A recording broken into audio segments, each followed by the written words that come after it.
नमस्कार, आपका स्वागत है। दोस्तों, नवरात्रि का नाम सुनते ही भक्तों का मन प्रसन्नता से भर जाता है।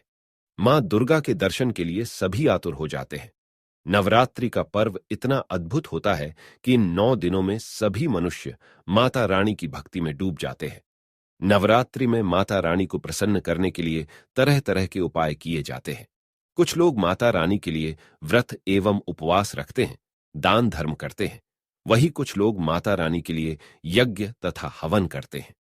कुछ लोग अपने पैर के वाहनों का त्याग करते हैं, अर्थात अपनी मनोकामना की पूर्ति के लिए जूते चप्पल आदि का 9 दिनों तक त्याग करते हैं। ऐसे कई प्रकार के कार्य होते हैं जिन्हें करके हम माता रानी के प्रति अपनी श्रद्धा प्रकट कर सकते हैं। माता रानी अपने भक्तों से अत्यधिक प्रेम करती है।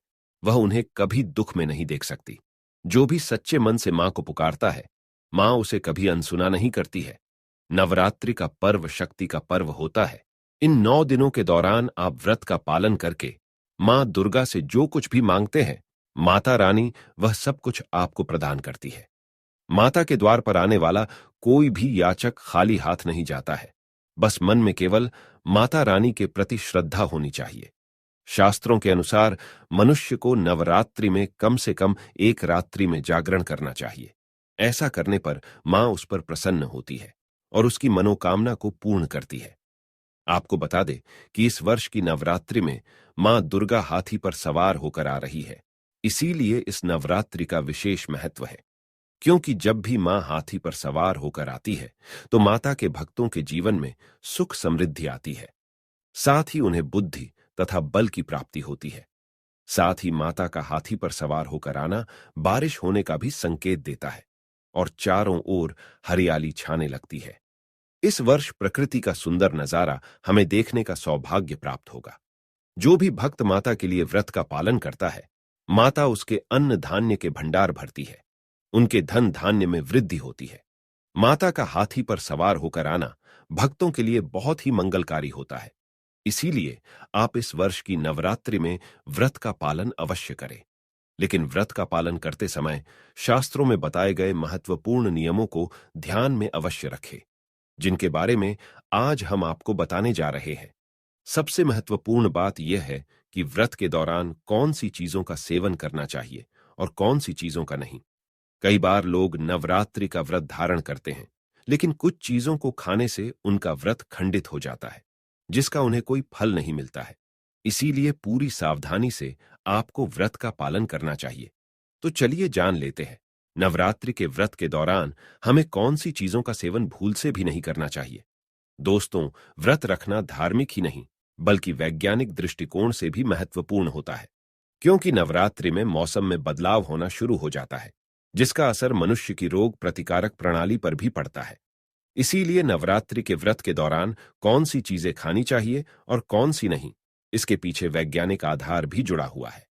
इसी कारण से केवल हिंदू धर्म को वैज्ञानिक रूप से भी परिपूर्ण माना जाता है। बड़े बड़े वैज्ञानिक भी हिंदू धर्म शास्त्रों में बताए गए रहस्य जानकर हैरान हो जाते हैं। तो चलिए जान लेते हैं वह कौन सी चीजें हैं। सबसे पहली चीज है, अनाज नहीं खाना चाहिए। दोस्तों, यदि आपने नवरात्रि का व्रत रखा है तो आपको अनाज का सेवन नहीं करना चाहिए। जैसे गेहूं का आटा, मक्के का आटा, सूजी, चावल, बेसन और बाजरे का आटा आदि चीजें नहीं खानी चाहिए। इन्हें खाने से व्रत का खंडन हो जाता है। दूसरी चीज है सफेद नमक। अगर आपने नवरात्रि का व्रत रखा है तो आपको सफेद नमक का सेवन नहीं करना चाहिए। इसके स्थान पर सेंधा नमक का प्रयोग करना चाहिए। सभी व्रतों में सेंधा नमक ही खाया जाता है। इसमें सोडियम की मात्रा भी कम होती है, जो हाई ब्लड प्रेशर वाले व्यक्ति के लिए फायदेमंद रहता है। तीसरी बात है, इन सब्जियों का सेवन ना करें। दोस्तों, नवरात्रि में लहसुन, प्याज आदि का 9 दिनों तक सेवन नहीं करना चाहिए। ये पदार्थ तामसिक श्रेणी में आते हैं। इनका सेवन करने से मन में काम तथा क्रोध उत्पन्न होता है। साथ ही नवरात्रि में लौकी, पालक, आलू और टमाटर आदि सब्जियों का सेवन करना भी वर्जित माना जाता है। चौथी चीज है रिफाइंड तेल। नवरात्रि के व्रत के दौरान सरसों का तेल और रिफाइंड तेल भी नहीं खाया जाता है। इसके स्थान पर आप शुद्ध घी अथवा मूंगफली का तेल खा सकते हैं। पांचवी चीज है मसाले। दोस्तों, नवरात्रि के व्रत में आप मसालों का सेवन ना करें। मसालों के सेवन से शरीर में कई विकार प्रकट होते हैं। साथ ही इनका सेवन करने पर मनुष्य का स्वभाव उग्र बनने लगता है। व्रत के दौरान मसालों का सेवन करना वर्जित माना गया है। तो दोस्तों, इस प्रकार से आप भी नवरात्रि के व्रत के दौरान इन चीजों का सेवन ना करें।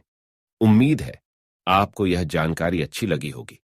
वीडियो को लाइक जरूर करें, कमेंट में जय मां दुर्गा अवश्य लिखें। साथ ही चैनल को सब्सक्राइब करना ना भूलें। आप सभी का धन्यवाद।